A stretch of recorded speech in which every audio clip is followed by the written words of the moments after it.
Assalamualaikum warahmatullahi wabarakatuh. Nama saya Nurwinda dengan NIM 70200122079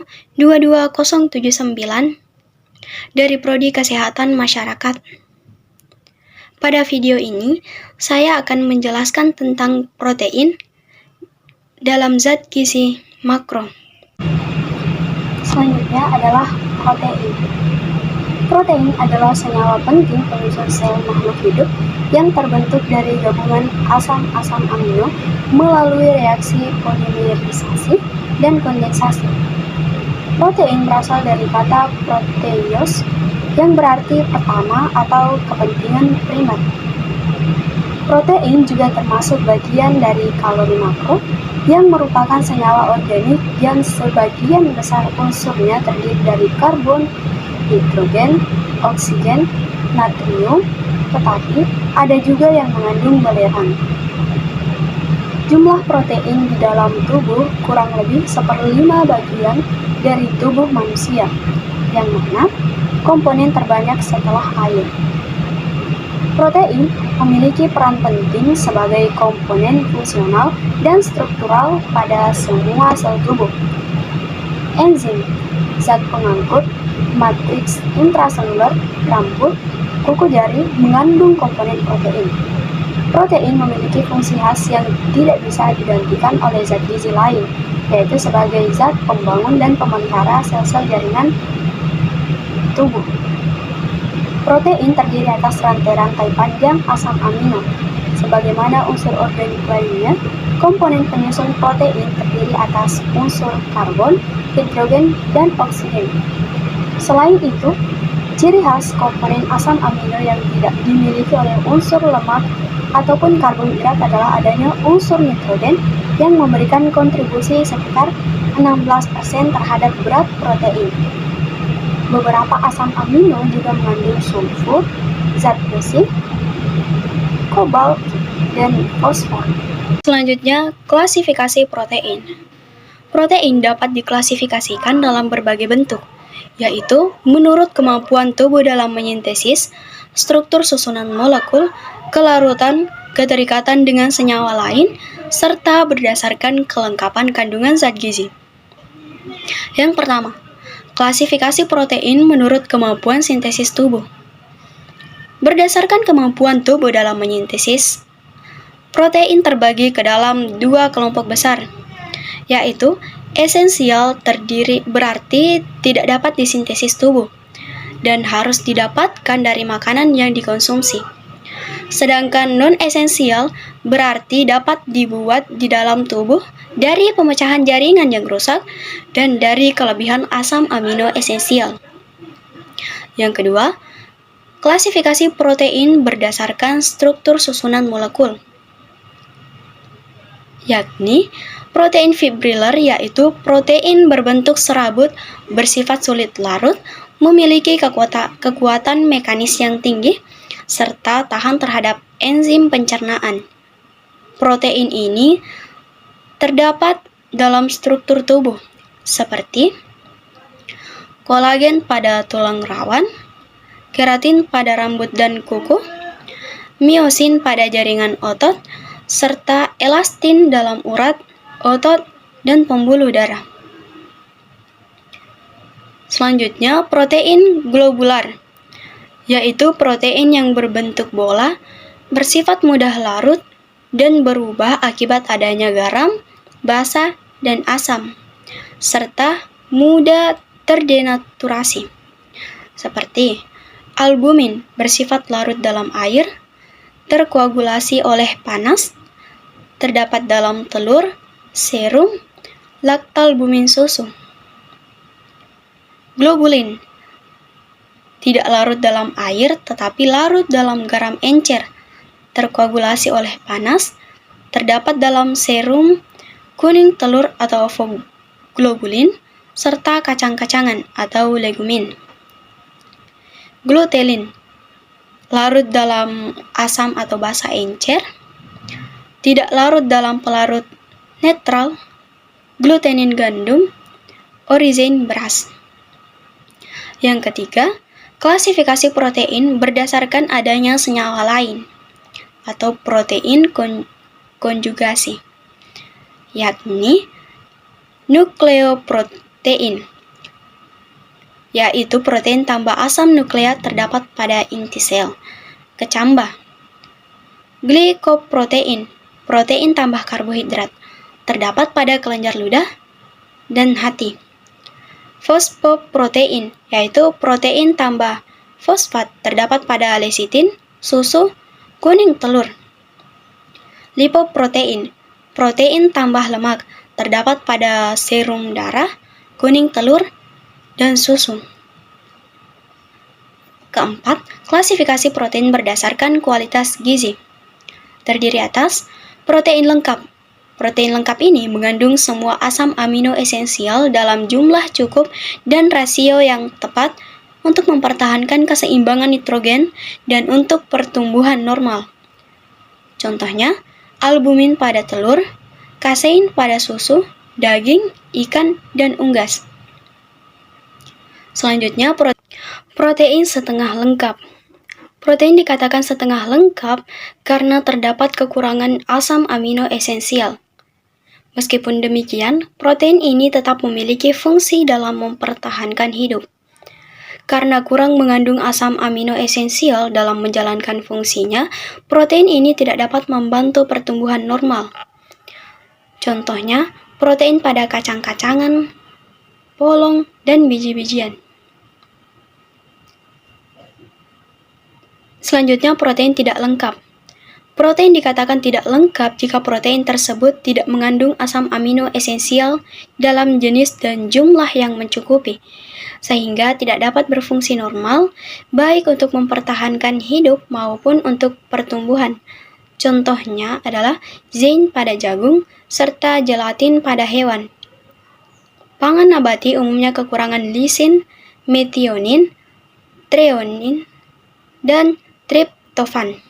Selanjutnya adalah fungsi protein, yaitu membentuk jaringan dalam masa pertumbuhan dan perkembangan tubuh, memelihara jaringan tubuh, memperbaiki serta mengganti jaringan yang rusak atau mati, menyediakan asam amino yang diperlukan untuk membentuk enzim pencernaan dan metabolisme serta antibodi yang diperlukan. Dan yang terakhir adalah mengatur keseimbangan air yang terdapat dalam 3 kompartemen, yaitu intraseluler, ekstraseluler atau intraseluler, dan intravaskular. Selanjutnya adalah sumber protein. Sumber protein yaitu yang pertama protein nabati. Protein nabati hampir sekitar 70% penyediaan protein di dunia berasal dari bahan nabati, yaitu hasil tanaman, terutama berasal dari biji-bijian atau serealia dan kacang-kacangan. Sayuran dan buah-buahan tidak memberikan kontribusi protein dalam jumlah yang cukup berarti. Sebagian besar penduduk dunia menggunakan serealia, terutama beras, gandum, dan jagung sebagai sumber utama kalori, yang ternyata sekaligus juga merupakan sumber protein yang penting. Protein hewani.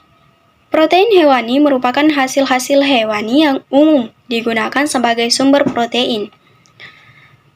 Contohnya adalah daging, telur, susu, dan ikan.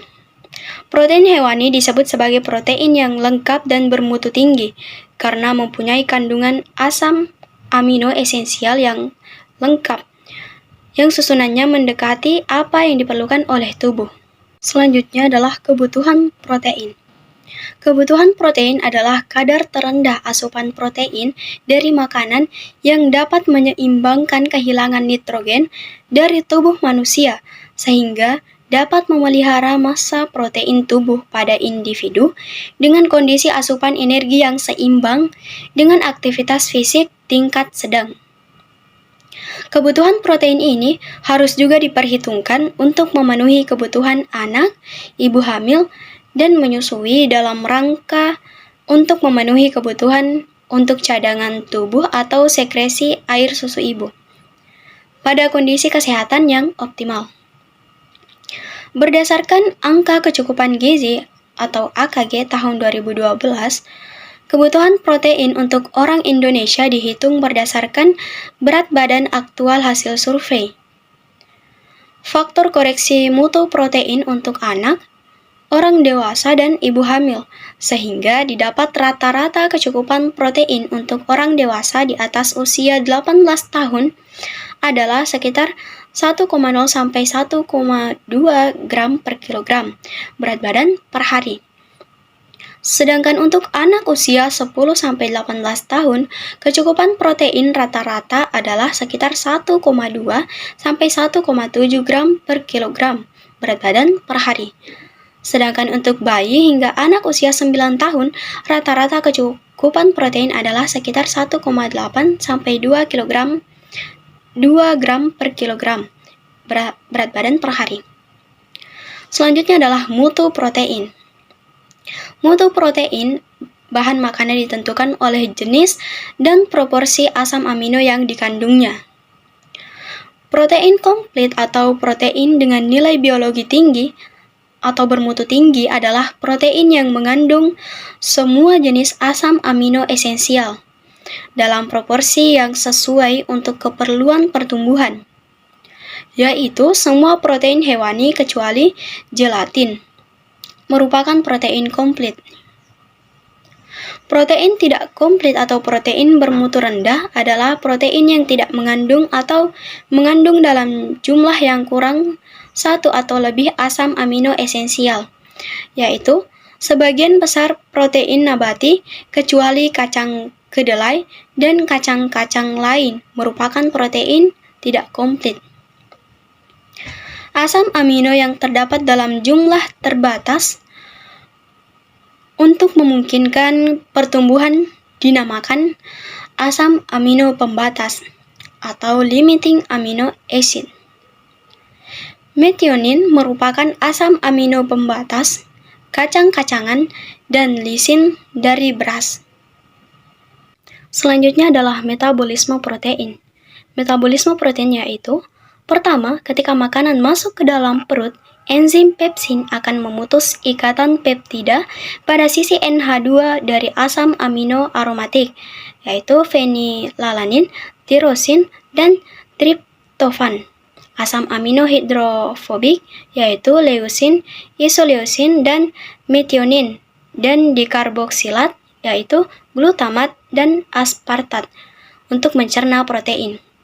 Karena proses ini membutuhkan pH yang ideal, pemutusan ikatan peptida ini hanya dapat terjadi di lambung yang memiliki lingkungan asam. Enzim yang dapat memutuskan ikatan protein tidak dapat berfungsi setelah makanan mencapai usus besar karena tingginya pH. Metabolisme protein kemudian berlanjut di usus halus, yakni saat pankreas mensekresi tripsin, kemotripsin, dan karboksipeptida. Protease gaster dan pankreas ini kemudian memecah lagi gugus protein menjadi peptida rantai sedang dan kecil. Peptidase di batas usus halus selanjutnya menghidropolisis peptida rantai sedang dan kecil ini menjadi asam amino dan tripeptida bebas.